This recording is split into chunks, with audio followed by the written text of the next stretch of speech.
Hi everyone, welcome back to another video from Crazy Gamer. In this video, I'm going to show you how to disable sound effect in Epic 7. To disable the sound in Epic 7 is quick and easy. First of all, launch open the Epic 7 app on your device and make sure that you are on the home screen.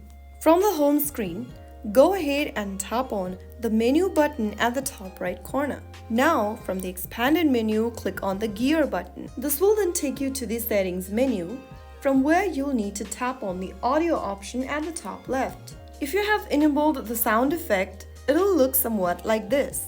To turn off the sound effect, simply tap on the speaker icon right next to master volume and music. Make sure that both of the options are turned off, and then this will mute the sound effect and music completely. You can also have both the sliders to 0 so that the sound will be completely turned off. And there you go. That's how you easily disable sound in Epic 7. If you found this guide helpful, don't forget to give it a thumbs up and hit that subscribe button so you never miss out on more tutorials.